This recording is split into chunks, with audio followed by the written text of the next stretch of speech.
사람 우리는 다 미루잖아요. 근데 미루는 것 중에서 최악의 미루는 게 저는 꿈을 미루는 거라고 생각하거든요. 예를 들어서 뭐 어딘가에 누군가하고 여행 가고 싶다 그러면 지금 갔다 오는 게 맞다고 생각합니다. 예, 부모님에게 용돈 좀 주고 싶다 그러면 이번 달만 빚내서라도 한번 줘보셔야 되거든요. 정말 그걸 못해서 영원히 못 주는 수가 있습니다. 제가 해보니까 그래요. 해보면 해져요. 해보면 한 사람이 그걸 하나 딱지를 떼고 나면 그 다음 꿈을 향해서 달려가는 거지 항상 꿈으로만 두는 사람들에게는 현실이 되지 않습니다. 진짜 나중에 제 생각을 나중에 마지막에 또 한 번 더 이야기하겠지만 지금 할 수 있는 것을 해버리는 것 그게 꿈을 달성하는 데 굉장히 중요한 거라고 생각합니다. 예를 우리 많은 걸 미루는데 진짜 지금 할 수 있는 걸 미루는 것 중에 소중한 내 꿈 그런 걸 미루거든요. 어떤 분이 그런 이야기를 해요. 자기는 진짜 죽기 전에 지금 꼭 세계 여행을 해보는 게 진짜 뭐 물가도 바꿀 수 없는 자기 삶의 어떤 이정표 같은 거다라고 너무 강하게 이야기하길래 근데 당신 내일이라도 이룰 수 있다 그랬어요. 어떻게 그냥 하길래 저는 아파트 팔아서 그거 하라 그랬습니다.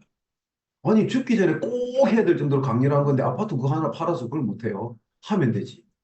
그렇지 않습니까? 근데 그 정도가 아니기 때문에 안 했기는 안 했겠지만 생각보다 우리 많이 미루고 있어요. 예를 들면 뭐 친구 누구하고 제주도 가기 이런 발표를 하기도 하고 예.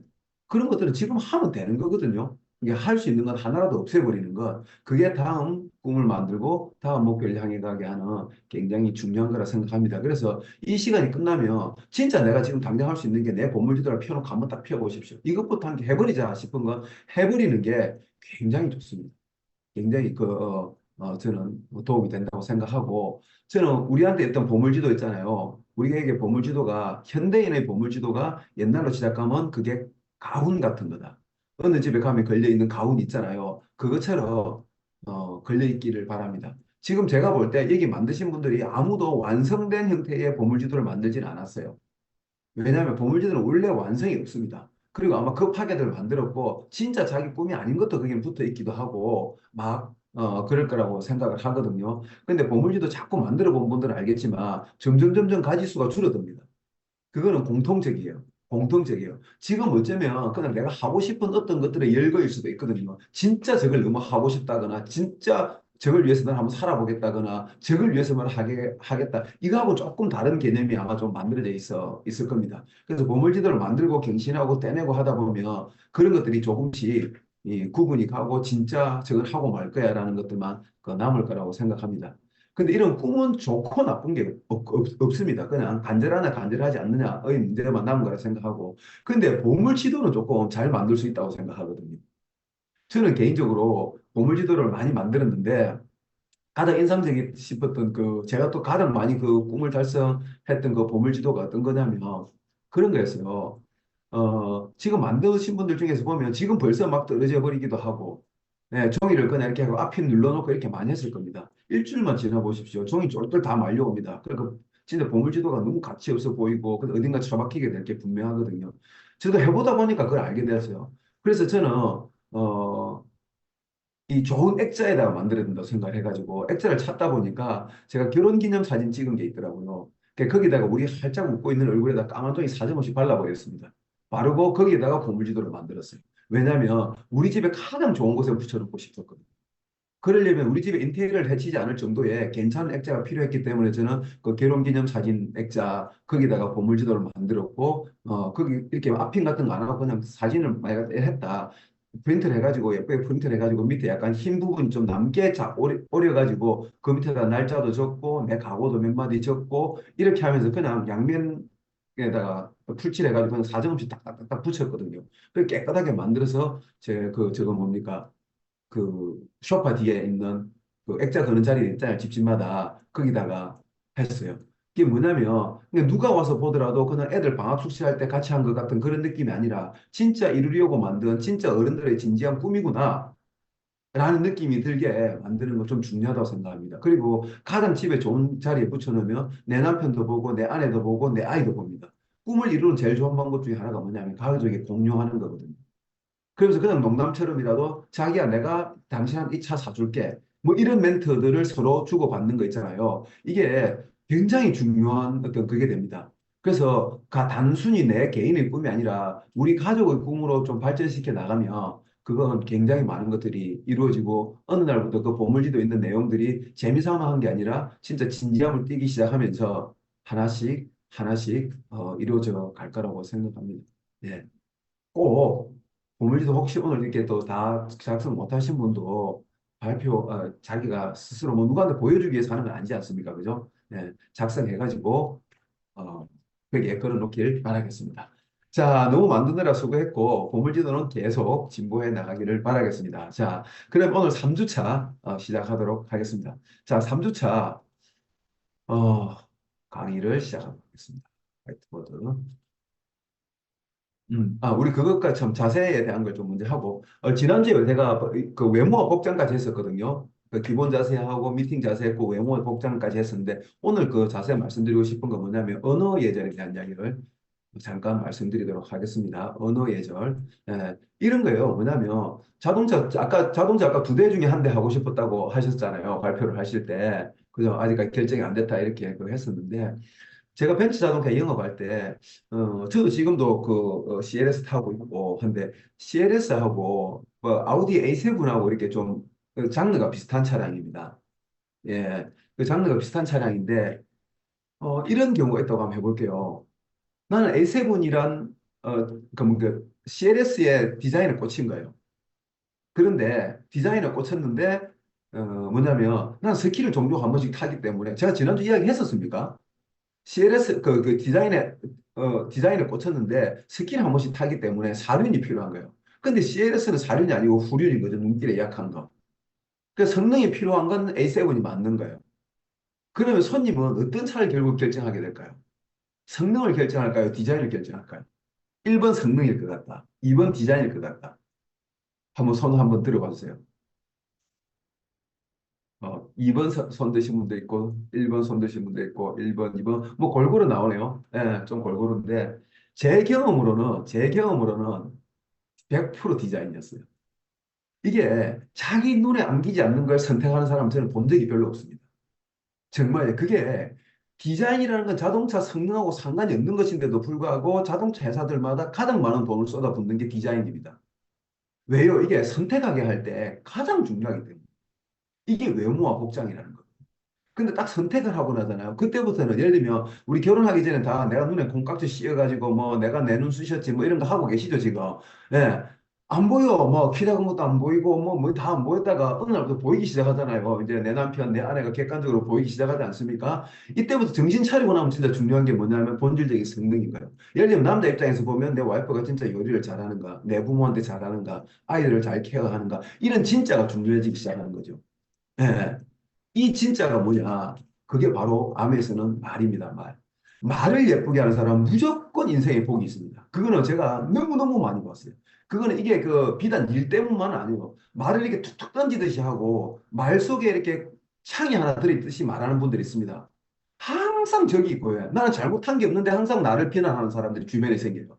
이건 아마 주변에 많이 겪었을 것 같아요. 예를 부부 사이에도 마찬가지예요. 그냥 남편 입장에서만 이야기해 볼게요. 막 내 딴에는 하루 종일 힘들고 해가지고 땀 흘리고 집에 들어갔는데 와이프가 가니까 집에 이제 온 상을 짊어지고 앉아가지고 말을 이렇게 톡톡톡 쏘듯이 한다 그러면 자기도 모르게 남편들도 사실은 집에 들어가고 싶지 않은 거거든요. 예를 들어서 제가 여성들만 놓고 할게요. 이 여성의 비애일 수도 있는데 사실 여성들은 어떻게 보면 꼭뭐 제가 남녀성 이런 걸 하는 게 아니라 조금 본질적으로 다르기 때문에 이야기하는 거예요. 여성들은 어떻게 보면 남편한테 사랑받는 건 굉장히 중요한 일이잖아요. 근데 솔직히 누군가한테 사랑받는다는 게 쉬운 일이 아니거든요, 그게. 결국은 그게 쉬운 일이 아니에요, 사실은. 그럼 남편도 와이프들한테 사랑받고 싶잖아요. 근데 의외로 남편들은 와이프한테 사랑받고 싶은 게 아니라 사랑한다 자기야 이야기를 듣고 싶은 게 아니라 고마워 자기야 약간 이런 이야기를 듣고 싶은 거예요. 그러니까 남자들은 능력이 굉장히 중요한 거예요. 자기 덕에 우리 가정이 문제가 없고 뭐 이런 거 있잖아요. 그런 역할을 딱 해내는 모습을 자기 스스로 중요하게 남자들은 생각하는데 여성들은 약간 남편한테 사랑받고 싶고 자기야 사랑해 예를 들자면 이런 멘트를 좀 듣고 싶은 건데 그 전체적인 어떤 분위기가 근데 그게 거기서 가장 많이 좌우하는 게 제가 볼 때는 말투인 것 같아요. 그냥 부부끼리만 해도. 그래서 말을 예쁘게 하는 사람들은 항상 복을 가지고 다니잖아요. 근데 말을 안 예쁘게 하는 사람들은 항상 적을 만들고 뭔가가 좀 그렇게 어, 되는 것 같아요. 근데 우리는 극단적인 관계의 비즈니스거든요. 우리 비즈니스가. 그래서 우리 비즈니스에서 말이라는 건 너무너무너무 중요한 거예요. 근데 말을 잘한다 못한다의 문제하고 조금 다른 거예요. 이게 뭐냐면 말투와 오히려 관련이 좀 많습니다. 그래서 몇 가지 주의사항만 그 암의 사학과로서 이야기를 좀 한다 그러면 첫 번째 아는 채 해본 채 가본 채 뭐 잘난 채 이거 하지 말라는 거. 사람들은 아는 것과 아는 채를 구분을 잘 해요. 근데 아메를 하다 보니까 누군가를 설득해야 되고 말을 해야 되고 이러다 보니까 자기도 모르게 아는 채를 의외로 많이 하게 됩니다. 이 우리 일 특성상. 예, 예를 들자면 내가 오늘 뭐 내 친구는 안 읽은 제3의 물결을 내가 읽은 거예요. 그럼 갑자기 똑똑해진 느낌이 확 들잖아요. 솔직히 말하면. 그래, 그 친구한테 가서 확 틀어놓고 오잖아요. 그런다 그래가 그 친구가 나를 똑똑하다 생각하고 왜 제가 하는 이야기는 다 맞아. 이렇게 생각하느냐. 그렇게 생각하지 않아요. 여러분이. 솔직히 말하면 그런 정도의 일들은 우리가 다룰 이야기들이 아니에요. 제3의 물결에 있는 이런 내용들은. 그래서 내가 하는 것보다는 그 책을 추천해주면서 읽게 하는 게 좋고 그런 내용이 들어있는 음원을 듣게 하는 게 좋아요. 그러면 아는 채, 잘난 채 이런 거 다 피해갈 수 있습니다. 근데 그런 거 하지 않고 내가 직접 입을 가지고 이제 털고 다니기 시작하면 그냥 뭐 자기도 모르게 이미지가 그냥 좀 그럴 수 있어요. 솔직히 말하면. 이해하시겠죠? 그런데 우리가 진짜 니보다 내가 확실히 많이 알아라고 이야기하는 부분 중에 중요한 거 뭐냐면 암의 비즈니스 그 자체에 대한 거, 암의 제품에 대한 거, 암의 비즈니스 마케팅에 대한 거, 암의 자체에 대한 것 이것들을 해서도 내가 대답을 못하고 너무 이렇게 우물쭈물하고 뭐 이러는 건 좀 아니다. 왜냐하면 그렇게 하면 그런 데서마저도 너무 물러서는 자세를 취하면 어떤 게 있냐면 좀 프로의 향기가 안 난다는 거죠. 근데 사람들은 누군가 나하고 같이 사업할 동업자를 선택하는 게 아메이를 하는 건데 내 동업자한테 믿음이 갈 때 그 일을 선택하는 거거든요. 근데 그 믿음직한 모습이 너무 아마추어 같은 모습을 이렇게 비추어지게 되면 사실은 저를 동업자로 선택하기가 그 상대를 굉장히 망설인단 말이에요. 굉장히 망설이게 돼요. 예, 1주차에도 말씀드렸지만, 이야기했지만, 아메 비즈니스는 이 퍼스널리티가 극단적으로 중요해요. 나라는 브랜드가 굉장히 결과에 영향을 많이 주는 브랜드입니다. 그래서 소위 말하면 이제 매력 자산 있잖아요. 아메의 매력 자산 관리를 좀 해야 돼요. 이미지 관리도 하고. 예를 들면 내가 톡톡 튀는 성격이어가지고 내 남편이 나를 좋아하는 거예요. 그 톡톡 튀는 성격으로 내 남편이 나를 좋아한다 그래가지고 세상을 그렇게 살면 진짜 딱 어디 가서 왕따 당하기 좋은 거예요. 이해하세요? 내 남편을 그거 할 때는 그렇게 했을, 한 사람쯤은 그렇게 나에게 매력을 느꼈을지는 모르겠지만, 우리 굉장히 많은 사람을 대상으로 사회생활을 해야 되고 관계 관리를 해야 되는 사람들은 사실은 그래서 1주차에 예의 있게 행동하고 예의 있게 말한다는 그 유교적 예절을 갖다 굉장히 강조한 거거든요. 그런 것들을 다 잘 피해가는 제일 좋은 방법이 뭐냐? 바로 사실은 예절이기 때문에 그렇게 이야기한 거였습니다. 그 말도 그렇다라는. 제 이야기 나온 김에 조금만 더 나가면 그런 거죠. 굉장히 간단한 거. 예를 들면 식당에 갔어요. 그럼 식당에 가면 두 부류 있잖아요. 젓가락 놓는 사람이 있고 안 놓는 사람이 있고. 사람들한테 사랑받는 거 굉장히 쉬워요. 어디 가서 젓가락 내가 놓으면 돼요. 고기 꿀 일 있을 때 내가 조금 적극적으로 꾸면 이 사람은 사랑받는 사람이 되는 거예요. 그 젓가락만 들고 먹으면 사실 그렇게 되기 좀 어려워요. 이게 굉장히 사소한 것 같지만 저는 애들한테도 가르쳐야 된다고 생각하거든요. 저도 그걸 잘 못했던 사람으로서 자꾸 발전하려고 애를 쓰고 그런 걸 하게 되면서부터 조금 바뀌는 걸 제가 스스로도 많이 느끼고 그런 거예요. 근데 아메 비즈니스는 그런 것들이 굉장히 결과에 좌우를 많이 할 수 있다라는 부분 약간 첨언해서 말씀드릴게요. 그래서 우리가 조심해야 되는 말투가 아는 체, 잘난 체, 해본 체 이런 것들 좀 조심해라. 요걸 피해가는 제일 좋은 방법은 나보다 더 좋은 메신저를 활용하는 거다. 그게 툴을 사용하는 거다. 음원이라든지 책을 그분한테 추천해주고 읽게 해주고 그래서 그럼 책 읽으라고 한다고 그 사람이 읽을 것 같으면 우리 걱정도 안 하잖아요. 평생 가도 책 한 번 안 읽는 사람인데 그래서 책을 들고 가가지고 밑줄 꾸면서 내가 읽어주는 거예요. 그러면 내가 하고 싶은 말을 내가 하는 말을 내가 하는 게 아니라 이분이 전달하는 거다. 이게 북텔링입니다. 그래서 북텔링이란 기법은 암에서 굉장히 중요한 기법이에요. 북텔링. 내 책을 내려놓고 똑같은 말을 내가 하는 것을 책을 올려놓고 책에다가 있는 내용을 읽어주면 훨씬 내 말의 신뢰를 많이 담을 수가 있다라는 걸 좀 아셨으면 좋겠습니다. 그 다음에 뭐냐면 그거 있죠. 우리가 말을 할 때 이런 게 있습니다. 뭐냐면 음, 부부싸움 하다 보면 이런 거 많이 하죠. 부부싸움 다 하시죠? 예. 고개를 좀 과하게 끄덕이는 분도 계시고, 그럴 땐 조금 겸손하게 끄덕거려야 되는데, 뭐냐면 이런 거죠. 네 말이 맞다 이러면 되는데, 이렇게 하잖아. 네 말이 맞다 치자. 이 치자 때문에 이제 그 다음 판 이제 2차전이 벌어지는 거예요. 이게 치자라는 소리를 안 할 수 있는 사람은 그릇이 큰 사람이에요, 정말. 진짜요. 공자님이 뭐라고 하셨느냐면, 죽을 때까지 하지 말아야 될 거. 그거 진짜 저도 그 이야기 듣고 한참 동안 생각했었는데 죽을 때까지 하지 말아야 될 것. 뭔지 아세요, 선생님? 제 말이 아니고 노래 공자님이 하신 말이 조언이에요, 조언. 왜 조언을 하지 말라고 했을까? 근데 웃긴 게 뭔지 아세요? 하지도 말고 듣지도 말라고 했어요, 조언을. 그 나는 그 말을 한참 해보고, 저 파트너 상담해보고, 저도 역시 겪어보고 하니까 조언을 할 필요도 없지만, 남이 하는 조언을 받아들일 정도면 그 사람은 이미 큰 사람이에요. 사람들 조언 절대 못 받아들입니다. 진짜 방법적인 조언 정도는 모르겠지만, 그래서 이 사람을 교정하려고 하는 욕구가 일을 망칩니다. 진짜요. 아무리 답답해도 직접적인 언어로 그 사람을 고치려고 하지 마세요. 제가 암회사 끝날 때까지 제 말을 이해하면 저희들보다 사업을 두 배는 빠르게 할 수 있습니다. 정말로 해요. 누가 하는 조언을 받아들일 정도면 그 사람 굉장히 그릇 큰 사람이에요. 네가 잘못했다라고 이야기할 수 있는 용기를 누가 이야기했을 때 그걸 하는 사람이면 그 사람은 굉장히 큰 사람이에요. 이러니. 해보면 그 정말 못해요. 이해하시겠죠? 그래서 우리가 뭐 못 받아들이는다 쪽은 놔두라도 남한테 그냥 하는 조언 있잖아요. 그거는 많이 할 필요가 없는 것 같아요. 그런데 그게 이제 스폰서 파트너 관계에서 이렇게 뭡니까? 사업적인 이유로 이렇게 하게 되잖아요. 그런 게 아니라 내가 아직까지 이 사업에 동화되지 않은 현장에 나가서 그런 일을 한다고 한번 생각해 보십시오. 어떤 일이 벌어지겠습니까? 이해하시겠죠? 네. 그래서 여기서 조심해야 되는 말투가 뭐냐면 가르치는 말투예요. 가르치는 말투. 가르치는 말투 엄청 조심해야 됩니다. 이게 사람 제일 재수 없는 사람이 가르치는 말투 쓰는 사람들이. 이해하시겠죠, 그죠? 예. 예를 들면 엄청 올바른 이야기 잘하고 우리한테 진짜 모범적인 선배가 있어. 그 내가 오늘 서울에서 일 늦게까지 하고 기차 타고 탁 내려가면서 소주 한잔 하고 싶은 거예요. 근데 그 사람은 전화 안 해줘요. 뺀돌뺀돌 까불고 잘 노는 친구한테 전화하고 싶어지지. 사람은 이상해요. 진짜 항상 모범적이고 올바르고 그 사람한테만 있으면 교훈적인 이야기를 들을 수 있고 한 사람들하고 별로 생각보다 교류 많이 안 하고 싶어져요. 정말 희한하게. 그냥 그 사람하고 있으면 즐겁고 뭔가 활력을 주고 이해하시죠? 뭔가 좀 긍정적이고 그냥 뭐 항상 좋은 그런 분들 있잖아요. 그런 사람들과 사람들은 같이 있고 싶어집니다. 제가 어느 쪽으로 약간 내 캐릭터를 조금 만들어 가야 되는지에 대한 이야기를 좀 하고 있는 겁니다. 그래서 두 번째 조심해야 될 말투가 뭐냐면 어, 그 가르치는 말투. 그 다음에 또 하나가 뭐냐면 그거예요.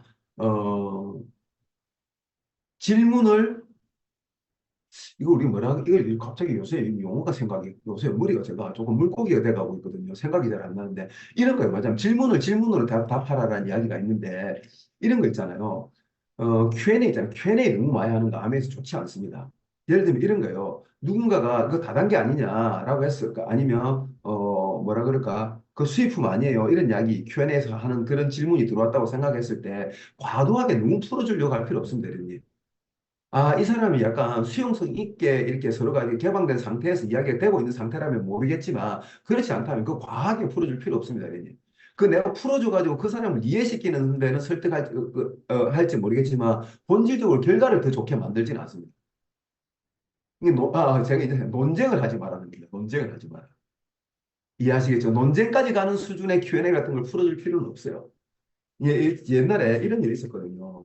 어떤 목사님께서 이제 아멘을 누군가 어떤 분이 알린 거예요. 근데 이제 약간 연세 있는 목사님이셨는데 좀 조금 자기 고집도 세시고 막 그러셨던 것 같아요. 그래가지고 이제 자기한테 후원하러 온 사람이 어지간히 이제 질기고 이래가지고 그랬는데 안 물러서는 타입이었는가 봐요. 근데 이제 그 스폰서를 데리고 한번 간 거예요. 그 스폰서를 데리고 가니까 냅다 그 목사님이 하는 말이 나 이 집사님하고 이야기 못 하겠다면서 이거 내가 다단계 아니냐 하는데 자꾸 다단계 아니라는데 이거 진짜 다단계 아니에요 이렇게 물어본 거예요. 근데 그 같이 모시고 갔던 업라인 그 수석 다문드가 뭐라고 대답했는지 아세요?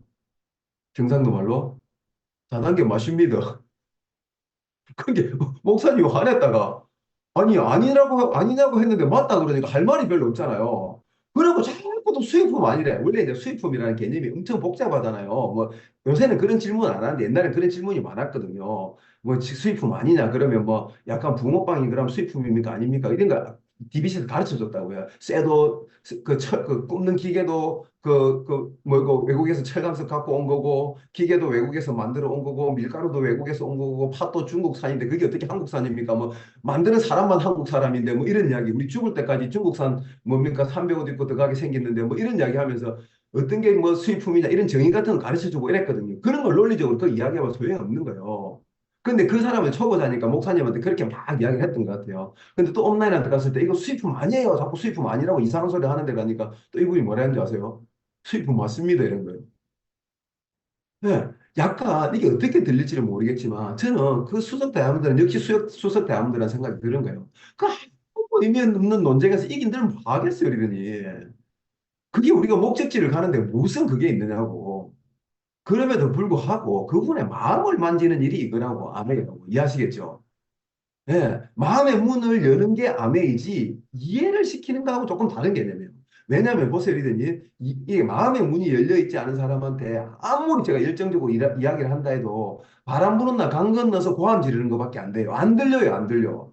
근데 마음의 문이 열린 사람한테는 귓속말 해도 다 들립니다. 이해하시겠죠? 마음의 문을 여는 게 굉장히 중요한 거예요. 그리고 그분 미팅장에 데리고 오면 내가 안 가르쳐줘도 나보다 좀 한 두 달 지나면 안에 더 많이 알아. 내가 뭐 그렇게 안 해도 이해하시겠죠? 그리고 우리 마음의 문만 열리면 차팀을 통해서 하나씩 하나씩 차근차근 이해시키면 되는데 우리가 초보자들이 많이 실패하는 이유가 뭐냐면 그들에 대해서 막 이겨먹으려고 하는 거예요. 이 현장에 나가가지고. 그런 거 아니에요. 당신 잘못 생각하고 있는 거예요 하면서 과도하게 그런 거 들어가가지고 내 상처만 커지고 그 아무 무의미한 겁니다. 그 이겨서 뭐 할 거예요, 그거. 그냥 아무것도 모르고 손자가 그 할아버지 코스염 땡기는 거 비슷한 건데. 예. 이해하시겠죠? 그래서 논쟁을 하지 마라. 오늘은 여기 하나만 더 이야기할 게 뭐냐면, 몇 가지 있는데, 내가 몇 가지만 이야기하려다 여기까지만 이야기하는 건데, 조심자니까, 징징거리는 말투를 좀 쓰지 마라. 예. 징징거리는 게 왜 위험하냐면, 징징거리는 분들이 대부분 좀 부정적이에요. 그리고 저는 부정적인 사람이 세상에서 제일 위험한 사람이에요. 차라리 도둑놈이 나을 수도 있어요. 그거 내거 한번 털어먹고 가버리면 그만인데, 부정적인 사람이 내 옆에 있잖아요. 내 인생이 왜 꼬이는지도 모른 채 평생이 꼬여요. 그게 놀랍게도 부부 사이에서 많이 일어나는 일입니다. 정말 여러분들. 그 이해하시겠죠, 그죠? 어떤 의미인지. 예. 그래서 약간 말을 좀 정확하게 하고 말을 이렇게 좀 말만 좀 맛있게 해도 사실은 그 저는 암에서 굉장히 매력을 발산할 수 있다. 그렇게 생각을 합니다. 자, 말의 언어 예절에 대한 건 사실 더 하고 싶은 말이 많은데 여기까지만 하고 넘어가도록 하겠습니다. 자, 그 다음에 다섯 번째 뭐냐면 이겁니다. 아, 김혜진님 역시 정미 박사님이 또 올려줄 때 정리하십시오, 이더니. 자, 다섯 번째 뭐냐면 음, 팀워크에 관련된 이야기를 하겠습니다. 뭐냐면 이런 거예요. 아메이는 자, 벤츠 자동차 영업을 하잖아요. 그럼 제가 마산 전시장에서 일을 하나, 부산 전시장에서 일을 하나, 크게 결과에 차이가 안 나요. 왜 그러냐면 이런 게 있거든요. 저희 벤츠 전시장에 제가 근무할 때 한 20명 정도 근무를 했었거든요. 자, 그럼 한 20명 정도가 있으면 작년 실적, 올해 실적, 그 다음 실적에 순위 변동이 그렇게 많지가 않아요. 이러더니. 작년에 20대 판 친구는 올해도 그 정도 근처를 팔고, 작년에 50대 판 친구는 올해도 50대 근처를 팔아요. 이게 똑같은 제품에 똑같은 책자를 줘가지고 똑같은 그 조건을 주는데 왜 그럴까라는 거죠. 그 개인마다의 시스템이 있는 거예요. 그 개인마다 갖고 있는 그 시스템의 차이가 그 결과의 처리를 반복적으로 만들어내는 거거든요. 작년에 많이 팔 친구가 올해도 많이 팔지 그 순위가 아주 특별한 일이 있지 않고는 잘 안 바뀌어요, 보면. 그 개인의 특성이 이미 결과를 어느 정도 내포하고 있다는 겁니다. 그래서 세일즈는 굉장히 어떤 그 개인적인 역량으로 결과를 완전히 바꿀 수 있는 이런 일이다. 그렇게 보면 될 것 같아요. 근데 아메이는 안 그렇습니다. 아메이를 예를 들어서 놓고 볼 때 내가 마산 전시장에서 근무를 하느냐, 부산 전시장에서 근무를 하느냐에 따라서 결과물이 바뀔 수 있는 게 아메이에요. 왜냐하면 아메이는 절대 혼자의 능력만으로 결과가 나지 않거든요. 내가 속해 있는 팀의 컬러가 굉장히 또 많은 물론 내가 제일 많이 가지고 있어요. 그래도 절반 정도는 그 팀, 그 사업 자체, 내가 속해 있는 패밀리, 내가 속해 있는 그룹이 가지고 있는 게 굉장히 큽니다. 굉장히 커요. 그 이해하시겠죠? 그래서 우리 비즈니스는 굉장히 팀워크가 다른 일에 비해서 중요한 거예요. 그 저는 이걸 스포츠로 예로 많이 드는데, 인기 스포츠. 단일 종목에서 제일 인기 있는 스포츠가 뭡니까? 스포츠 중에서. 이 한 종목이 월드컵 전체 사이즈하고 이벤트 사이즈가 마음먹잖아. 월드컵이란다. 올림픽 전체하고. 제가 답을 말했네. 그죠? 예. 축구예요, 축구. 축구 한 종목이 놀랍게도 올림픽 전체 사이즈하고 맞먹는 이벤트입니다. 놀랍지 않습니까? 근데 사실 축구라는 스포츠가 굉장히 모든 사람들한테 보편다당한 어떤 그런 걸 가지고 있고, 룰도 엄청 심플하고, 그 다음에 뭐냐, 가장 원시적인 스포츠 중에 하나예요, 그게. 그냥 룰도 이런 거예요. 손만 안 대면 돼. 뭐 온몸을 다 써도 되는데 손만 안 대면 되고 상대편 네모난 거에다 그냥 밀어 넣으면 1점 이기는 이런 굉장히 심플해요. 다음은 야구만 가도 갖춰야 될 장비도 많고 그다음에 뭡니까? 룰도 복잡해지고 농구 이해 못해서 못 보는 사람들도 많아요. 골프 이해가 안 돼서 못 보는 사람들도 많고 진짜 재미없는 스포츠 중에 하나가 어떤 거냐면 승마 같은 거예요. 하는 자기는 재밌는지 몰라도 보는 사람은 그 중계도 안 해주잖아요. 진짜 재미없어요. 매너가 어떠니 저떠니 하면서 있지 않습니까? 앞에 뛴 선수나, 그 다음에 뛴 선수나, 그 다음에 뛰는 선수나, 우리 보는 사람 입장에서 다 똑같아. 뭐 어떻게 점핑 한 번 하고 엉덩이를 갖다가 제자리에서 몇 바퀴 돌고 있잖아요. 아니, 하는 사람은 똑같은 걸 왜 계속 하는지 모르겠다 싶을 정도로 재미가 없거든요. 차라리 승마보다 경마가 재밌지. 예. 그렇지 않습니까? 근데 축구는 굉장히 순간적으로 어떤 창의적인 동작들이 많이 나오고 하는데 그게 무엇보다 인기 스포츠들을 가만히 봐보면요. 대체적으로 팀들이 하는 스포츠들이 인기가 많습니다. 이 보는 사람들 입장에서는.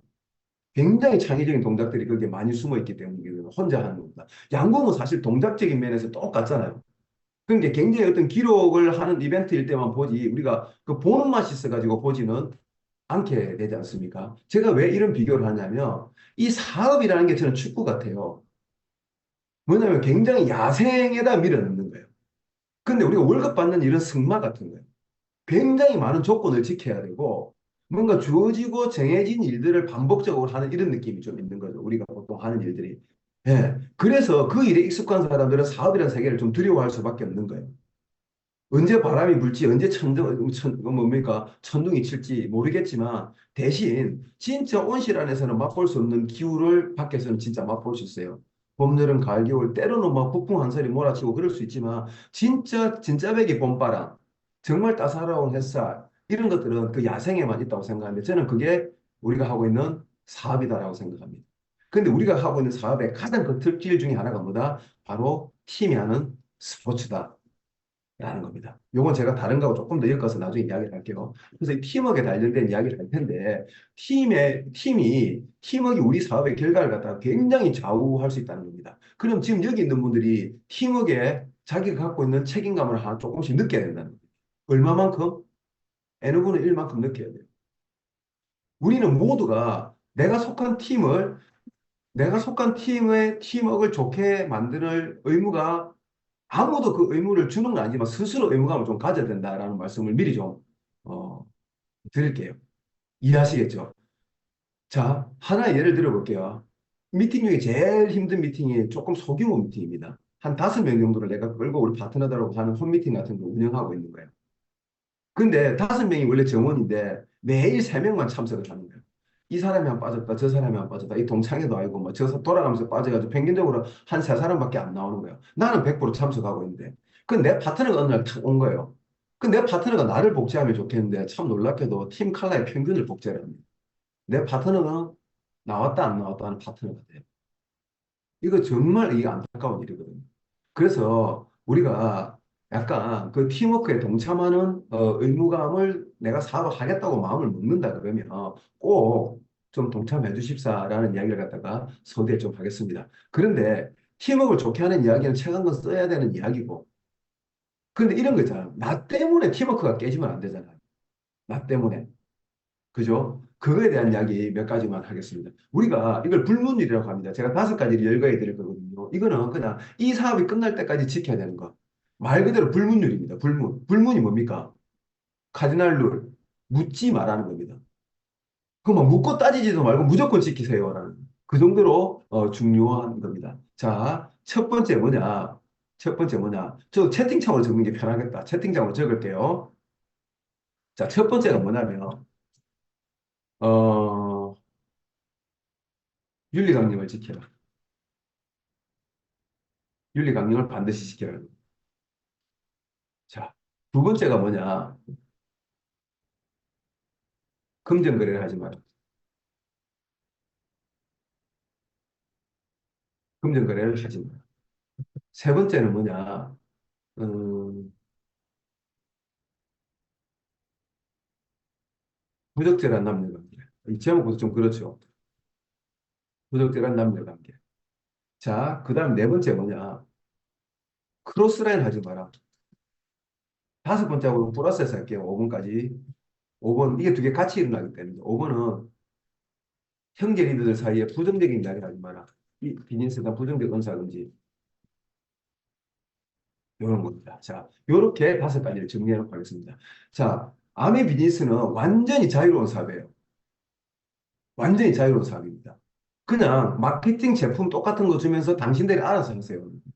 어디 뭐 출근해야 되는 것도 아니고 출근 수당이 있는 것도 아니고 그런 거 아무것도 없는 그런 비즈니스입니다. 이 비즈니스가. 그런데 그 당신들 마음대로 하는데 대신에 어마어마하게 큰 울타리를 쳐놓고 이제 경계가 어딜지도 모를 정도의 어마어마한 큰 울타리를 쳐놓고 이건 넘어가지 마세요라는 게 있습니다. 그게 뭐냐면 윤리강령입니다. 자, 그럼 윤리강령을 왜 만들었냐면 우리 개인의 사업을 보호하려고 만든 게 아닙니다. 당신이 윤리강령을 어기면 이 조항이 무너지면 아내 비즈니스 자체가 사라집니다라는 정도의 중요한 것들만 윤리강령으로 만들어 놓은 거예요. 자, 윤리 강령에는 어떤 것들이 있냐면 여러 가지가 있는 것들 중에 여기 있는 분들이 조금 지금 당장 좀 아셔야 되는 게 어떤 거냐면 윤리 강령에서 중요한 게 뭐냐면 어, 예를 들면 이런 거 있죠. 음, 과대 광고, 그다음 미스미디어 광고, 그다음에 저 뭡니까 전시 판매, 전시 판매. 또 뭐가 있을까요? 아무튼 이런 것들을 하지 마라라는 겁니다. 이런 것들이 하나의 항목이 있습니다. 예를 들면 이런 거예요. 현수막에다가 아메 제품 필요하신 분 저에게 연락 주세요라고 010 뭐 이래가지고 제 전화번호 붙여놓는 거 됩니까? 안 됩니까? 안 됩니다. 제품 전단지 만들어가지고 차 같은 데 꽂는 거 됩니까? 안 됩니까? 안 됩니다. 우리가 만드는 건 요리 전단지지 그 요리에다가 아메 제품을 넣는다거나 아메 문구를 넣는 거 안 됩니다. 이들 아시겠죠? 절대 안 됩니다. 그 다음 자, 내 가게야. 내 가게니까 내 커피숍이니까 제품 좀 놔놓고 이렇게 오는 손님들한테 추천하고 팔고 하는 거 됩니까? 안 됩니까? 안 됩니다. 전시 판매 절대 안 됩니다. 예. 예, 전시 판매 허용되면 어떤 뭐 허블라이프나 이런 것처럼 그렇게 되어버리는 게 조그마한 파트너들 조그마한 점포 한 개씩 내게 하는 그런 문화가 저절로 생겨버려요. 그럼 파트너 한 명 띄울 때마다 제품 1,000만 원, 2,000만 원 우습게 들어가거든요. 그럼 그냥 한 그릇 독립하는 이게 보통 다단계 판매들이 하는 방식이에요. 그러면 누군가는 또 돈을 가지고 인테리어를 하고 뉴트라이트 뭐 역사를 적어놓고 뭐 차라리 정관장보다 더 많이 팔 수 있지 않겠습니까? 그렇게 한다면 그러면 그 일반 사업하고 이게 달라질 게 뭐가 있습니까? 없는 거거든요. 이해하시겠죠? 이런 거 하면 절대 안 된다라는 거 미리 좀 이야기를 하겠습니다. 그 다음에 6개월 비활동. 예, 내가 탈퇴를 내고 딴 그룹에 가서 사업을 하고 싶다. 이럴 때는 어떻게 너 6개월 동안 암에 관련된 행동을 해서는 안 된다는 겁니다. 그 다음에 2년 이적 금지 조항. 내 파트너를 내가 데리고 올 때 나는 옮겼어 6개월 만에. 그 내 파트너를 데리고 오는 데는 2년 동안 못 데리고 온다는 겁니다. 놀랍죠? 몰랐던 조항이죠. 근데 이런 걸 다 지키는 게 어떻게 보면 우리가 몰라서 못 지키는 수도 있잖아요. 그래서 어떻게 하는 게 제일 좋을까요? 그분이 예를 들면 가입이 돼 있는 분이거나 어디서 이렇게 지금 오랫동안 좀 소비를 했던 분이라거나 단순 소비자라거나 이런 분들이라도 탈퇴를 시키기 전에는 꼭 스폰서하고 어떻게 처리하면 되겠는지에 대해서 스폰서님하고 상의해서 그러니까 내가 멤버를 가입시킬 때도 내가 그냥 임의로 내 필요한 것에 툭 붙이는 게 아니라 이런 분이 있는데 이런 사람이 있는데 어디에다 가입시키는 게 좋겠습니까? 라고 스폰서하고 상의해서 일들을 하면 이런 실수들을 다 피해 나갈 수 있습니다. 그 다음에 요즘에 가장 강조하고 있는 굉장한 위반 사항 뭐냐면 온라인 판매 금지. 예, 아메 지금 제일 강력하게 하고 있는 겁니다. 온라인 판매하다가 금지 이 걸리면 정말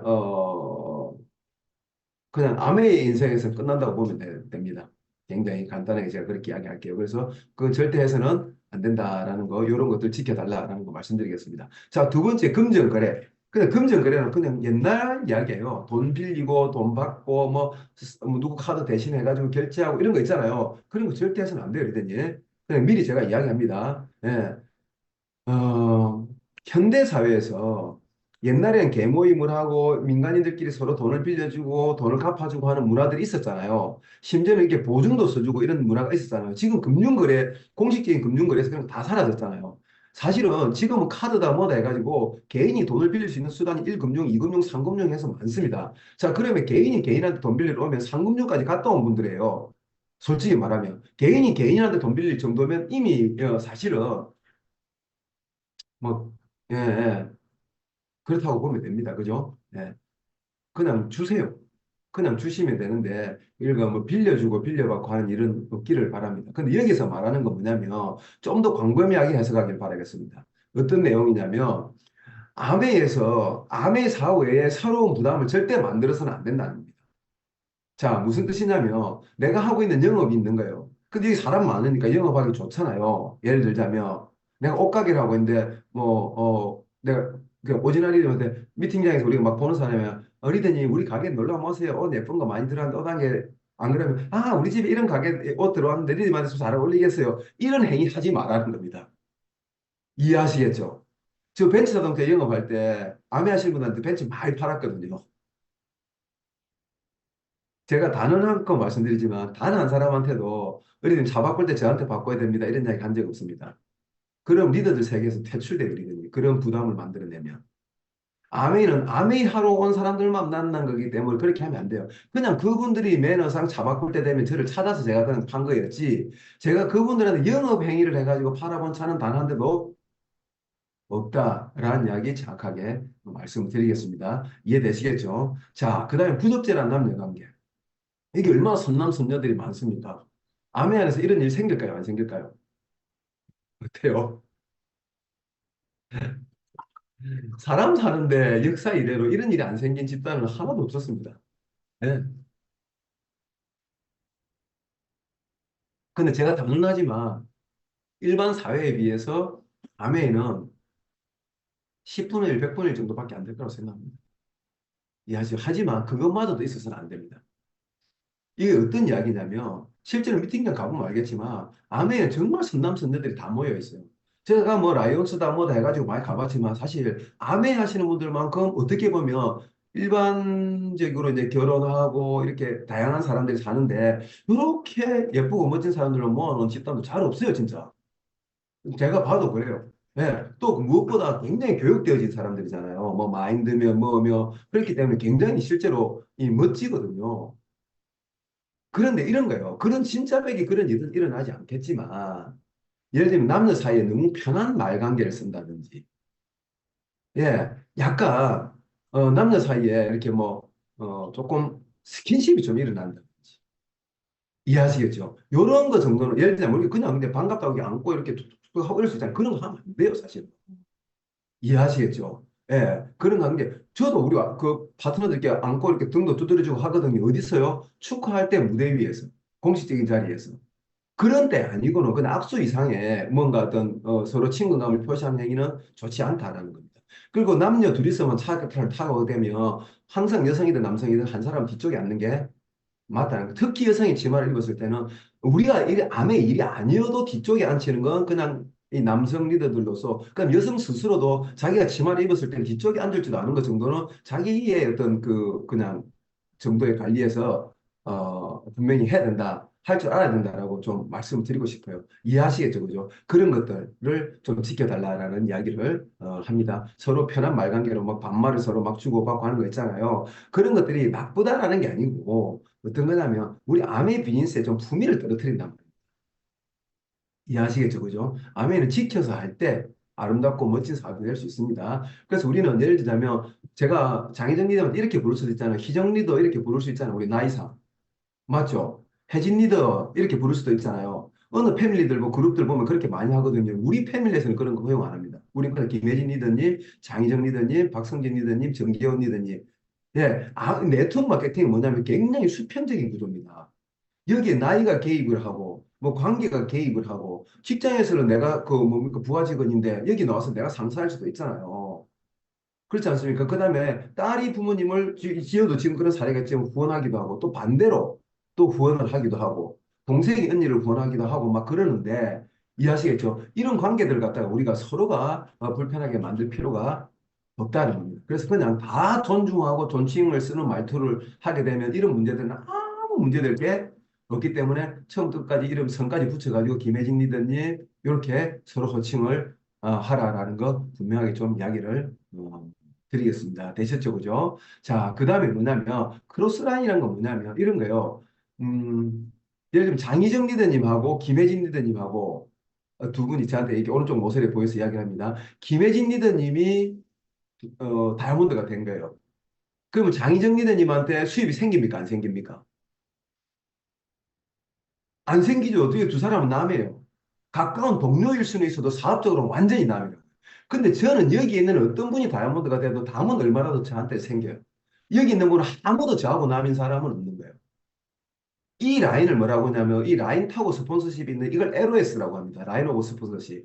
오로지 스폰서십을 라인을 타고 있는 거예요. 근데 나하고 아무 관계 없는 사람은 항상 나에게 친절합니다. 원래 그래요. 내 밭은 안 매도 누구 밭은 맨다고. 예. 항상 분수 뜨는 사람은 친절하고 사람이 좋아 보이고 내 스폰서는 조금 깐깐한 것 같고 원래 사람이 다 그렇습니다. 이해하시겠죠? 그죠? 네. 그래서 이 형제 그룹 사이에서 미팅장 외에서 이렇게 더 관계를 만드는 걸 크로스라인이라고 합니다. 이거 하지 말라는 거예요.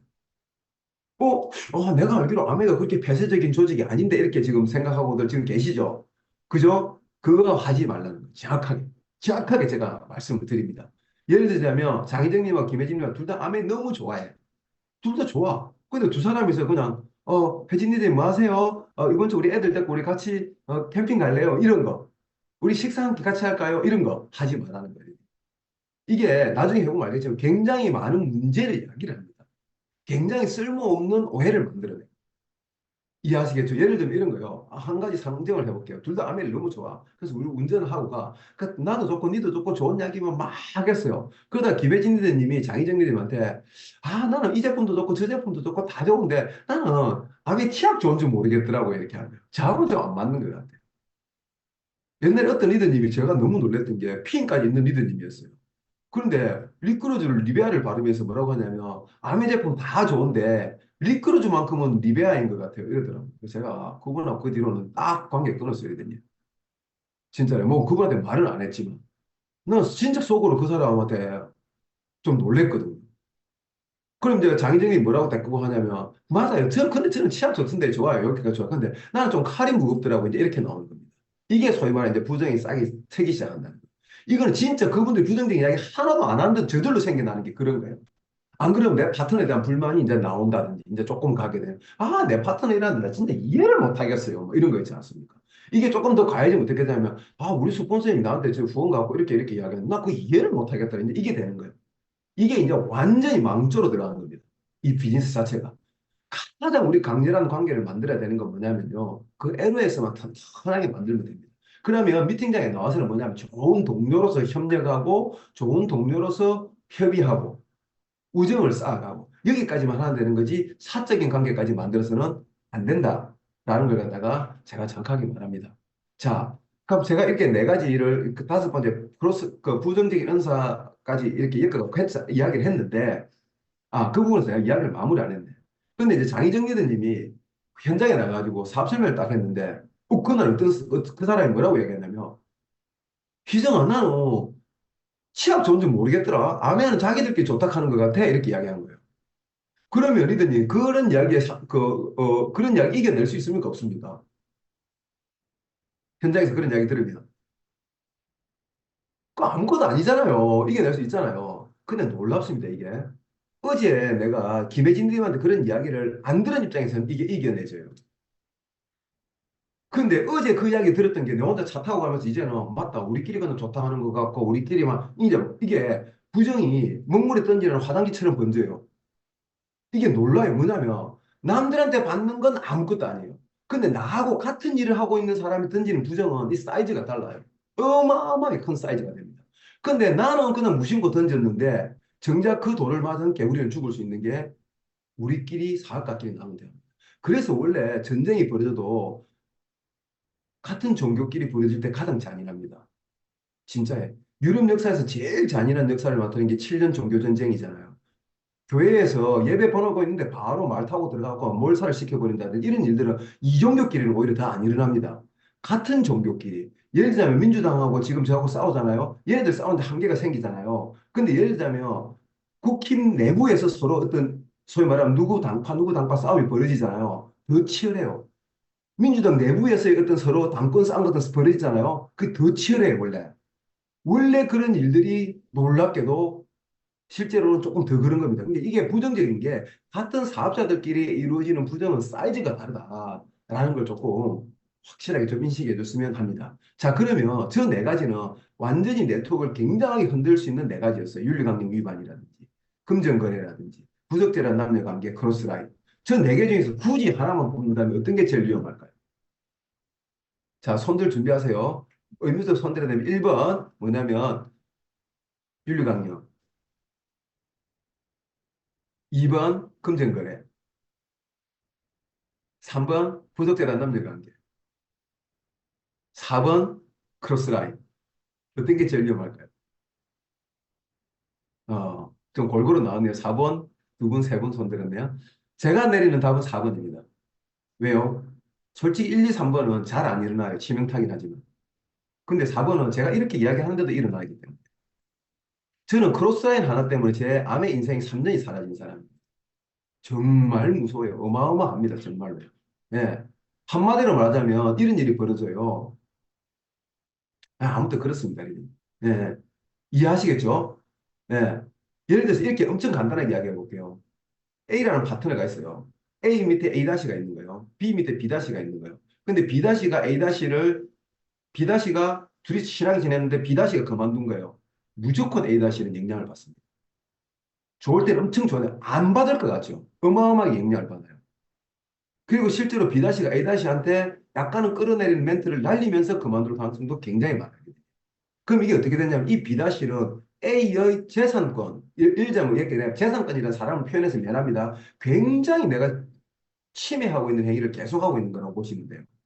그 상대의 형제 그룹의 LOS를 굉장히 존중해줘야 된다는 걸 꼭 좀, 네, 명심해 주길 바라겠습니다.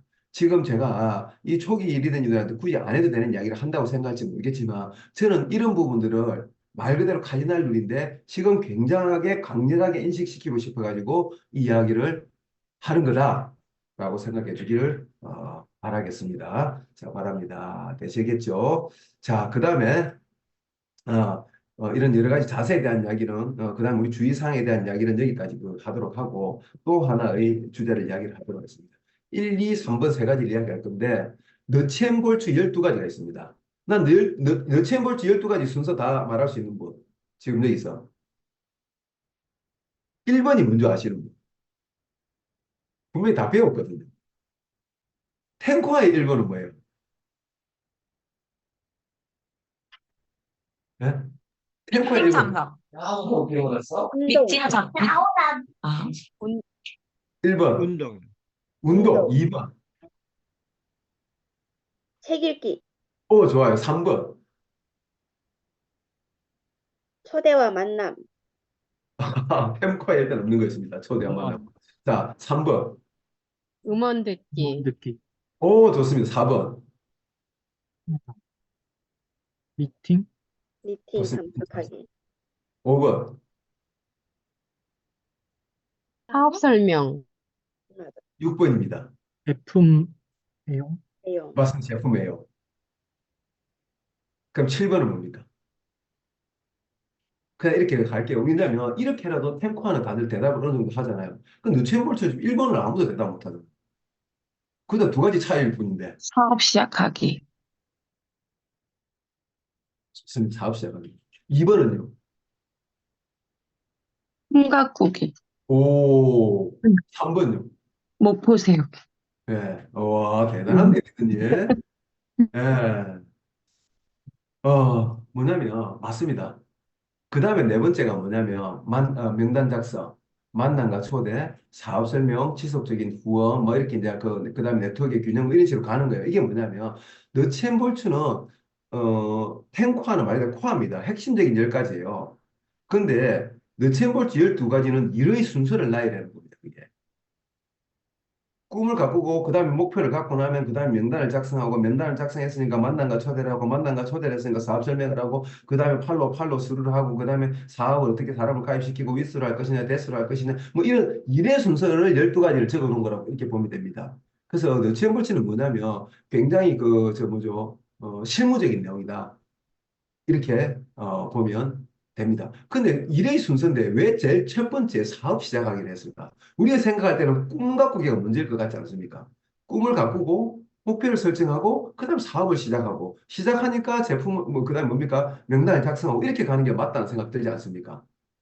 그게 사업 시작하기가 제일 먼저잖아요. 저 이거 오랫동안 궁금했었거든요. 근데 하면서 저절로 풀렸어요. 사업을 시작하는 사람들은 꿈을 안 갖추더라고요.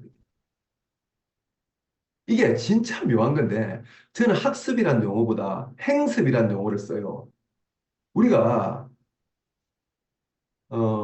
학습이란 용어를 보는 게 이게 배우는 걸 우리 학습이라고 많이 생각하잖아요. 그죠? 학습. 근데 사람들이 의외로 많이 학습이라는 단어에서 놓치고 있는 게 뭐냐면 앞에는 배울 학자고 뒤에는 익힐 습자거든요. 근데 보면 미팅 참석하면서 학은 잘해. 학교 다니는 것처럼. 습을 안 해요. 습. 내가 예를 들면 실무 미팅에서 들은 걸 이해한 걸로 안다고 착각하는데 아멘은 그걸 내가 할 줄 알아야 되는 거거든요. 사업 설명을 듣고 연습을 안 해. 이해하시겠죠? 그래서 내가 듣고 내 걸로 익히는 과정이 아미에서 굉장히 중요합니다. 근데 그거보다 더 진짜 해야 될 공부는 뭐냐면요. 행동하면서 배우는 거예요. 행동하면서 배우는 거. 그래서 저는 이게 그 행습이다라는 용어를 이렇게 쓰는데 어쨌든 일의 순서가 그렇다는 겁니다.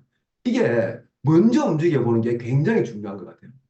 지금 여기에서 지금 분명히 이렇게 초보 사업가들 중에 이렇게 생각하시는 분들이 있을 겁니다. 나는 아직 나가서 가르치기에는 내가 더 배워야 될 게 많아. 분명히 계실 거예요. 맞죠? 그거 최악의 판단이 될 수가 있습니다. 진짜로. 제가 스폰서로서 이야기를 할게요. 왜냐면 우리가 가분수 암매라는 게 있거든요. 그러더니 네. 머리가 무거워서 발이 안 나가요. 가르칠 게 많고 할 말이 많아지면 발 안 나갑니다. 아메이는 심플 이즈 베스트입니다. 간단하게 인식하고 있는 사람이 제일 좋아요. 이해하시겠죠? 우리가 이거 시골에 살아본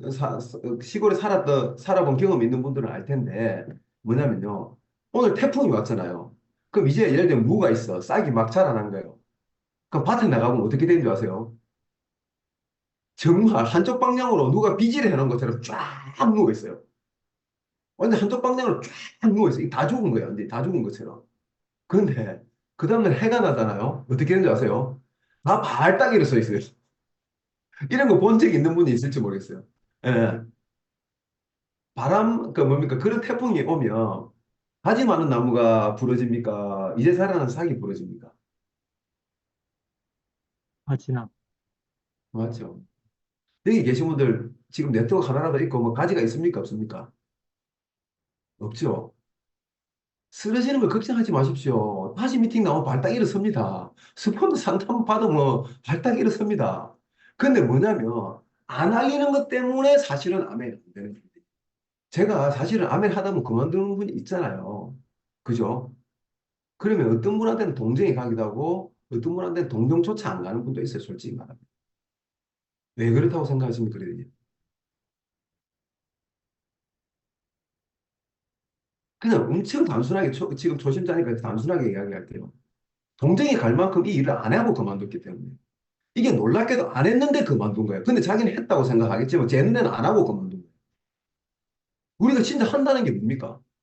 지금 제가 여기 있는 분들의 상세 내용을 몰라서 예를 들면 지금 김혜진 대님이 샌드위치 특강하고 이런 거 하고 있죠. 이런 걸 한다라는 거예요. 이러든지. 근데 진짜 일이라는 걸 해야 아멘을 하는 거거든요.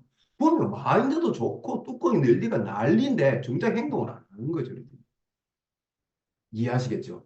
근데 행동을 하는 사람이 발전하고 그 다음 행동을 하고 할 수 있겠다는 자신감도 생기고 그렇게 가는 거예요.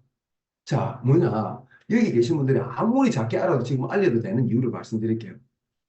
내가 알릴 대상자는 나보다도 모르기 때문에.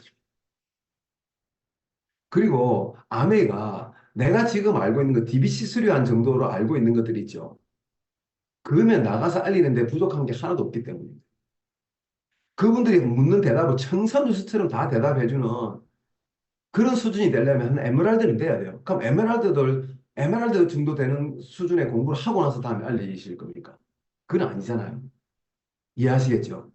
지금 내가 알고 있는 것만 해도 우리가 뭐 네트워크 마케팅 뭐 박사 학위 딸고 이런 거 아니잖아요.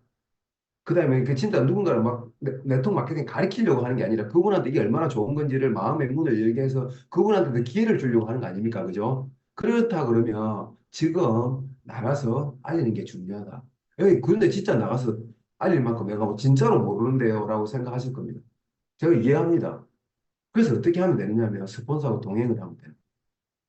지금 초반에는 스폰서님하고 동행을 해서 알리고 스폰서님하고 같이 미팅을 개설하고 스폰서님한테 지원을 받고 하는 걸 지금은 하면 되는 거예요. 자, 지금 제가 강의를 하고 있습니다. 이 강의를 내가 지금 나 몇 명한테라도 명단을 풀어봤다 하시는 몇 명한테. 제가 김혜진 리더님 있고 또 예, 유상준 리더님 있고 예, 박성진 리더님 있고 자, 무슨 뜻이냐면요. 제가 하고 있는 강의가 알리본 사람하고 안 알리본 사람하고 다르게 들리고 있어요. 진점이 다릅니다. 다음에 내가 파트너가 생겨가지고 제가 하는 강의를 또 다음에 들어와서 들어와 보십시오. 또 다르게 들립니다. 내가 지금 감명 깊었던 음원을 그대로 보관해놨다. 다음에 SP 되고 나서 한번 들어보십시오. 완전 다르게 들립니다.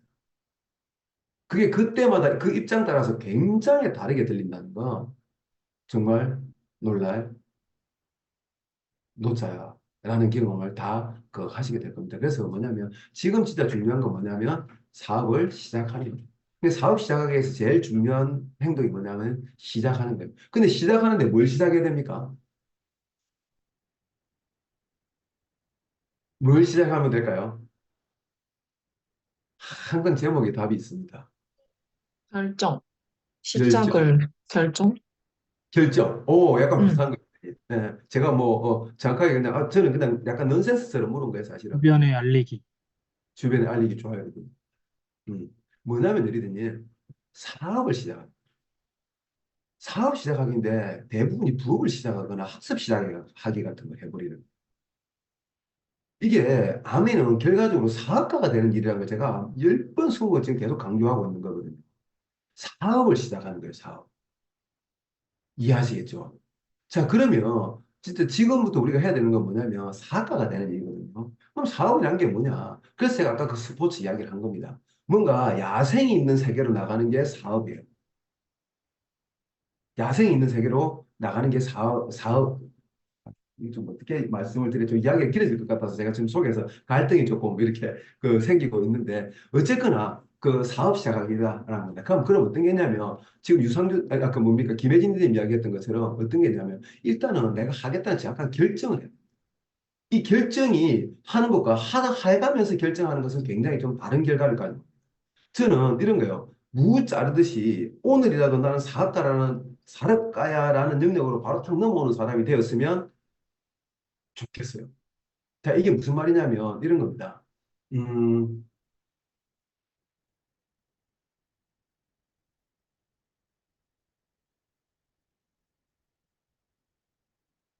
노자가 어떤 이야기를 했냐면 이런 이야기를 했어요. 그 교수님 굉장히 좋은 샘플인데 그 이야기 저는 그거다에 이게 많이 와가지고 이걸 많이 써먹는데 자, 이게 가위가 있습니다. 이 종이가 있습니다. 가위로 이렇게 종이를 잘라요. 자르는데 제가 자르려고 딱 마음을 먹었습니다. 그죠? 이게 1번입니다. 2번은 뭐냐면 진짜 액션 이제 시작하는 거예요. 마음만 먹은 게 액션을 시작해서 가위를 갖다 댄 거예요. 이게 2번입니다. 3번은 뭐냐면 자르긴 잘랐는데 너무 조금 잘라가지고 돋보기로 봐야 보일 정도로 조금 자른 거예요. 자, 언제를 시작이라고 해야 될까요? 1, 2, 3번 중에. 언제를 시작이라고 해야 됩니까? 마음 먹었을 때, 갖다 댔을 때, 진짜 잘렸을 때. 어떤 언제가 시작일 것 같아요? 저도 뭐 그 큰 철학자 이야기를 다 이해할 수는 없지만, 노자는 뭐냐면, 이게 이제 단어가 필요 없는 거에 대한 이야기인 거예요. 실제로 존재하지 않는 걸 인간이 이해시키기 위해서 만든 단어, 예시로 시작이라는 단어를 썼어요. 왜냐하면 시작이라는 건 진짜 존재하지 않기 때문입니다. 종이가 시작이라는 게 어떤 구간이 있는 것처럼 우리 인식을 하잖아요. 종이가 잘리거나 잘리지 않거나 이 두 개밖에 없어요. 그 중간 같은 건 없는 거예요. 조금을 잘려도 그건 잘린 거잖아요. 그죠? 갖다 대서도 안 잘리면 안 잘린 거잖아요. 근데 잘리거나 안 잘리거나밖에 없지 마치 잘리지도 않고 안 잘리지도 않은 그 중간 세계 같은 건 없다는 거예요. 근데 사람들은 마치 그 중간 세계가 있는 것처럼 행동한다라는 이야기를 그 철학자가 이야기를 했거든요. 내가 아메를 하다 보니까 그런 게 조금 많이 보이더라고요. 예를 들어서 우리가 북한에서 이쪽으로 넘어왔어. 넘어오려고 이제 탈북을 한 거예요. 그래가지고 휴전선 그 위에 그거 뭡니까 철조망 위에 내가 탁 딱 올라선 거예요. 그래서 이쪽으로 갈 거냐, 이쪽으로 갈 거냐 같은 걸 결정하지 못하고 그 위에서 계속 살 수는 없잖아요. 그죠? 이쪽이든 이쪽이든 결정을 해야 될 때가 언제냐면 바로 오늘입니다. 그래서 저는 오늘 이게 끝나기 전에 내가 아직까지 더 소비자로 있을 것이냐, 나는 내일부터 사업가가 될 것이냐를 결정하시라고 여기서 제가 좀 강하게 좀 뒤에서 밀고 싶습니다. 그리고 내가 사업자가 되었다면 지금부터 나는 작지만 내 사업을 시작한 사업가로서의 행동을 지금부터 시작했으면 좋겠습니다. 그 결정을 했으면 좋겠습니다. 자, 그럼 결정된 사람과 결정되지 않은 사람 중에서 하나 예를 들어볼게요. 자, 이런 게 있습니다. 누구한테 물어볼까요? 성격 좋아 보이는 우리 장희정 님한테 물어볼까요? 장희정 리더님, 친한 친구 돌잔치가 내가 미팅을 가야 되는 오프라인 미팅하고 딱 날짜가 겹친 거예요. 그 친구 내 돌잔치도 다 왔어. 한번 물어볼게요. 내 돌잔치 갈 거예요? 미팅 갈 거예요? 한번 물어볼게요. 돌잔치를 가야 될 것 같아요. 그죠? 네. 저 한 번 더 물어볼게요. 유상균 리더님 어떻게 할까요? 저는 솔직하게 말하면 돼요. 솔직히 진짜 돌잔치는 안 가고 그냥 미팅 갈 것 같습니다. 오, 이런 식이면은 뭐랄까 1년에 딱 뭐랄까 돌잔치 된다고 생각을 하기 때문에 자, 그럼 똑같은 질문 한번 더 드려볼게요. 내 회사에 출장하고 친구 돌잔치하고 겹쳤어요. 어디 갈까요? 어디 출장 갈까요? 출장을 가야 돼. 회사에다가 돌잔치 때문에 출장 못 가겠어 이렇게 이야기할까요? 잠깐 물어볼게요. 우리가 진짜 아메를 크게 생각한다고 했지만 내가 하고 있는 회사 일보다 작게 생각하고 있는 거예요. 예를 들면 친구한테 출장 때문에 못 간다고는 이야기할 수 있는데 내가 아메 때문에 못 간다고는 왜 못 할까요? 우리 한 번쯤 생각해 봐야 될 문제가 있습니다. 그죠? 그래서 어떤 분들이 이렇게 이야기하거든요. 아메하고 나서 인간관계가 다 깨지고 이런 분 이야기를 하는 분도 사실은 있어요. 저는 그 질문 자체에 조금 사실은 그분한테 그런 이야기를 하진 않지만 진지하게 이 문제를 고민해 봤냐라는 질문을 하고 싶어요. 저 얼마나 20몇 년 동안 하는데 인간관계 하나도 안 깨졌어요. 이런 거죠. 오늘 돌잔치 못 갈 것 같으면 내가 조금 더 현명하다면 한 3일 전에 가서 친구야 내가 3일 후에 네 돌잔치는 아는데 내가 못 가게 될 거라서 오늘 미리 왔어 이러면서 돌반지 주고 오면 안 되는가요? 그럼 그 친구가 오히려 더 고마워하지 않을까요, 리더님? 우리가 그 문제를 풀려고 조금만 해보면 못 풀 문제들이 거의 없는데 그 정도 풀 의지 자체가 없는 거지. 진짜 왜냐하면 이 일을 정말로 진지한 일로 생각하고 있지 않기 때문입니다. 제가 맨날 말하는 근성의 문제가 이런 것들이에요. 이런 조그만한 것들이 사실은 굉장히 나중에 쌓이면 큰 결과의 차이를 만들어내기 때문에 이런 이야기를 합니다. 예. 자, 아까 제가 승마 선수하고 그걸 이야기했잖아요. 우리가 지금까지 승마 선수였어요. 그런데 인간이 하고 있는 가장 원초적인 스포츠가 뭐냐면 육상이거든요. 축구는 공이라도 필요하고 룰이라도 있죠. 육상은 뭐냐면 그냥 누가 더 빨리 달리냐. 옛날 그리스 같으면 진짜 팬티도 안 입고 그냥 지금은 신이라도 신고 빤스라도 입지. 그죠? 내가 마라톤으로 종목을 바꾼 거예요. 승마를 하다가. 그래서 이제 뛰어나가려고 보스턴 마라톤 대회에 이제 출전을 한 거예요. 그 뛰어나가려고 이렇게 딱 섰어. 그랬는데 사람들이 다 팬티 러닝만 입고 있는 거예요. 실제로 마라톤 복장이 그렇잖아요. 근데 나 혼자 승마복 입고 승마 재치까지 들고 뭐 승마 모자까지 쓰고 있는 거예요. 그러면 거기 방송국에서 나왔다면 저만 비추지 않겠습니까? 저 사람 이거 약간 제정신이냐 약간 이런 느낌으로 그거 하지 않겠습니까? 그죠? 그런데 사람이 정상 비정상을 구분하는 게 아주 웃깁니다. 만약에 대부분이 나와 같은 옷을 입고 있다는 건 어떨까요? 그리고 마라톤을 경기를 하러 나왔는데 한두 사람만 팬티 러닝 같은 마라톤 복장을 입고 있는 거예요. 그럼 어떻게 되는지 아세요? 사람들이 뭐라고 하냐면 이거 아무리 이기는 것도 좋지만 복장이 저게 뭐고 이렇게 나오는 거예요. 그게 뭐냐면 승마복을 입은 우리가 정상이 되고 마라톤복을 입은 사람이 비정상이 되는 거예요. 이해하시겠습니까? 이게 무슨 뜻이냐면 아메하러 사업이라는 세계에 뛰어들어온 사람들이 승마복을 입고 있는 월급쟁이 마인드를 그대로 들고 아메를 시작하거든요. 월급쟁이 주판을 그대로 들고 있거든요. 그러니까 이게 애초에 일이 안 되는 거예요. 사실은 이 일에 집중하려면 그 마라톤에 하는 것처럼 그 간편한 복장을 하는 게 우선인 거거든요. 그래서 예를 들면 취미생활이랑 뭐다가 좀 벗어 던지고 드라마 보던 것도 있잖아요. 우리 실제로 시간을 확보해야 되니까 더 열심히 살고있다는 각오를 해야 되는 거니까 이해하시겠죠? 뭐 내가 뭐 여러 번 가던 캠핑에 어떤 뭐 옷도 하나 벗어 던지고 이해하시겠죠? 그렇게 해서 그 일에 맞는 복장을 갖추는 것 이게 결단을 했다라고 합니다. 그 다 벗어 던지고 나서 보니까 나도 인식하지 못했던 모래주머니가 내 발에 두 개 떡 채워져 있었네. 그게 보통 보면 반대하는 배우자, 반대하는 부모님, 이게 굉장히 가까운 사람들의 반대가 굉장히 무거운 모래주머니로 우리에게 다가오는 경우가 이 비즈니스 하면 많거든요. 네, 현명하게 그분들을 설득하고, 네, 내 몸을 가볍게 만들어서 진짜 이 비즈니스에 집중할 수 있는 환경을 만드는 것, 이게 사업 시작하기에 핵심입니다. 핵심입니다. 많은 분들이 여전히 자기 변화라는 것을 하지 않으려고 하면서 아내 비즈니스를 하려고 하니까 이 일이 굉장히 힘들게 느껴지고 어렵게 느껴지고 하는 부분들이 있거든요. 이 일을 우선순위 한번 더 보십시오, 여러분. 정신 세계에 우선순위 두면, 왜냐하면 이런 거 있잖아요. 오늘 미팅 갈까 말까, 내일 미팅이 오면 갈까 말까, 모레 미팅이 오면 갈까 말까 하면서 계속 이 비즈니스를 해 나가면 그 사람 얼마나 괴롭겠어요, 이러더니. 무슨 뜻이냐? 이게 계속 갈등인데 얼마나 힘들겠어요. 그런데 B라는 사람은 어떻게 하냐면 그냥 고민할 필요도 없어요. 나는 당연히 미팅 가는 사람이니까. 그 사람은 이 비즈니스가 어렵지가 않은 거예요.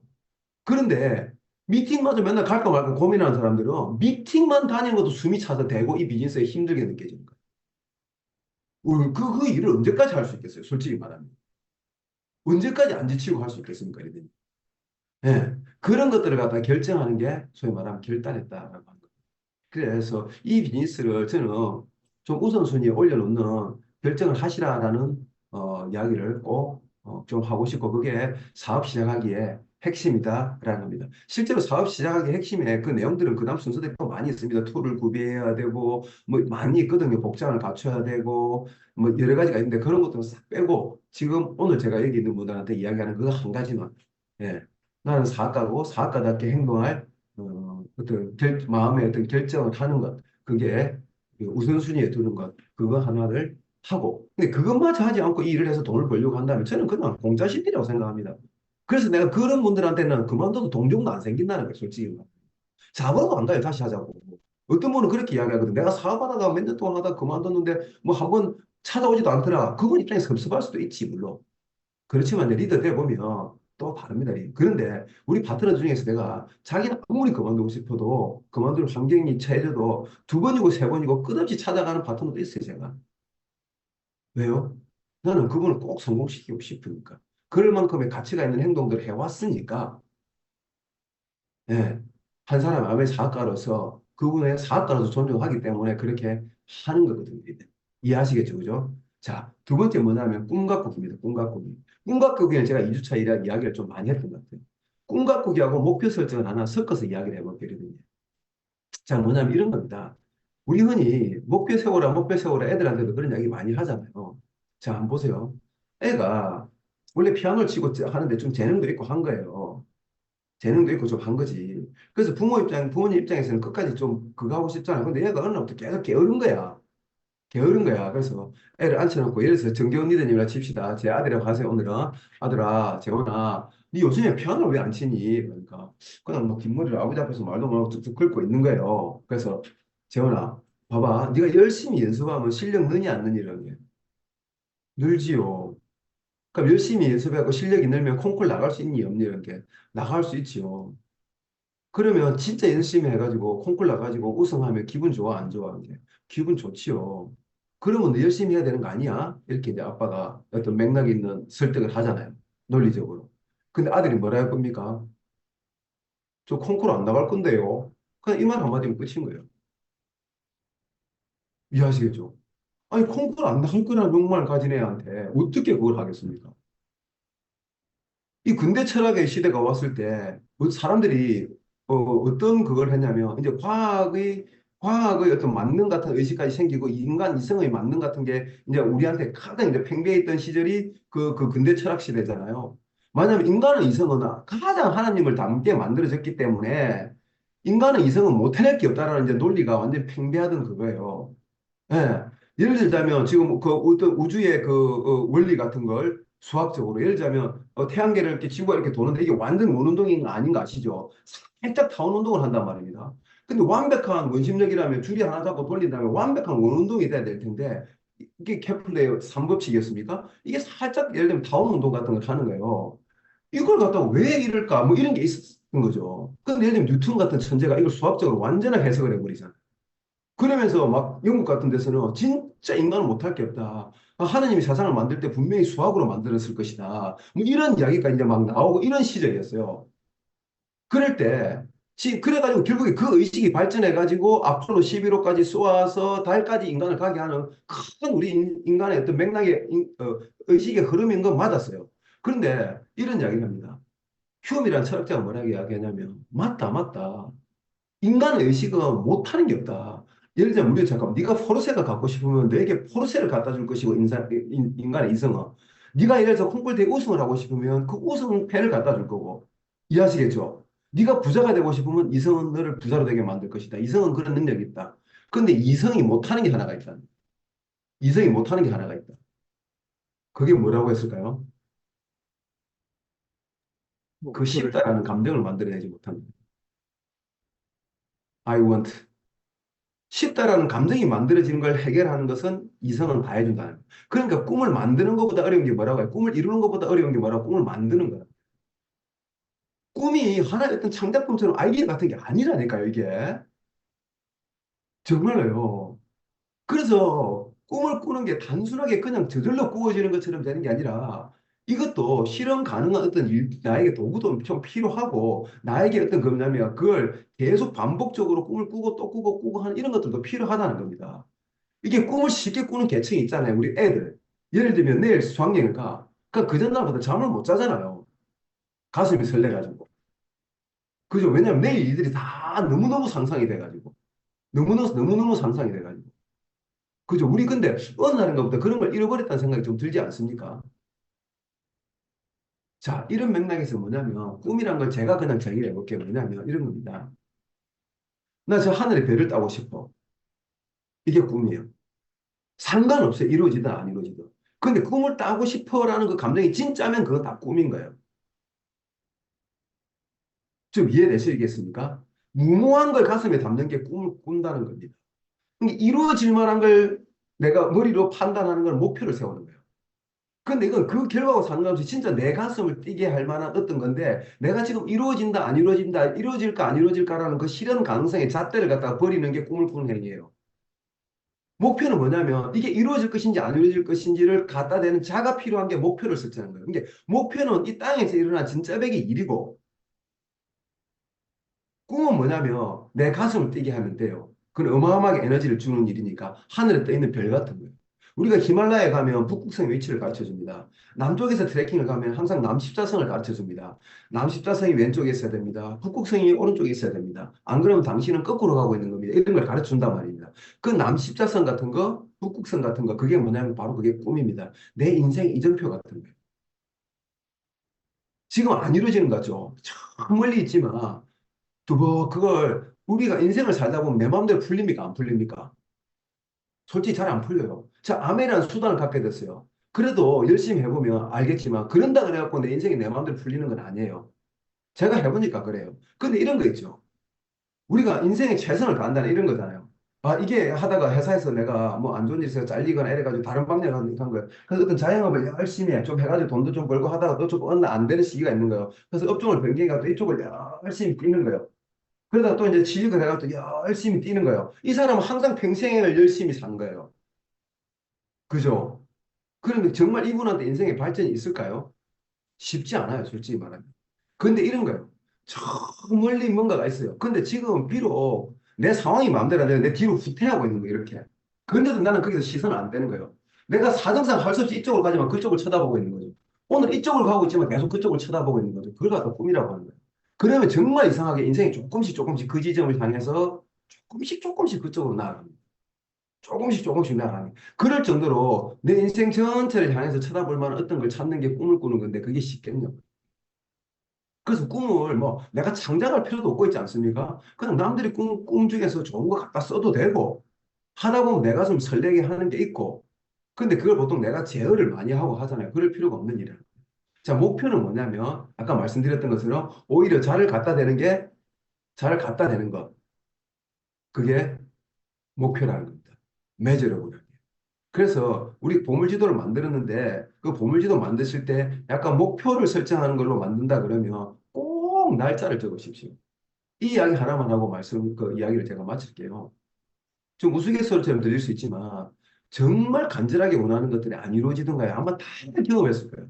지금 간절하게 원했던 여성하고 살고 있고 간절하게 원했던 남성하고 살고 계실 가능성이 높습니다. 진짜로 예리든지. 그거 진짜로 보통 연애도 뭐 간절하게 원하는 배우자 만나요.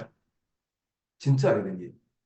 뭐 그게 실수였을지는 모르겠지만 예 이해하시겠죠, 그죠? 어쨌든 간절하게 원하는 것들은 대체적으로 돼요. 내 아들이 예를 들어서 엄청나게 간절하게 뭐 태권도 대회에서 우승하고 싶잖아요. 정말 그거 이루어져요. 그 정도 이성이나 능력을 우리가 보통 다 가지고 있다니까요.